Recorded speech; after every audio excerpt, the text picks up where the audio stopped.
Agar ota-onang huzuringda keksalikka yetib, zaiflashib qolgan bo'lsalar, ularga g'amxo'rlik qilayotgan bo'lsang, sen baxtli insonsan. Lekin bir narsa borki, na puling, na moling yordam bera oladi. Mana shunday holatda ularning bir duolari bor. Ey Allohim, tezroq mening jonimni olgin, farzandlarimga mashaqqat qilmagin deyishlaridir. Shu gapni eshitish qanchalar og'ir, qalbingdan nimalar o'tayotgani yolg'iz Allohga ayondir.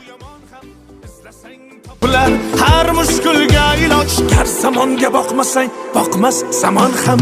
Sandanam, mandanam, undanam, bundanam, bizdanam, zo'rdanam qolar bu dunyo.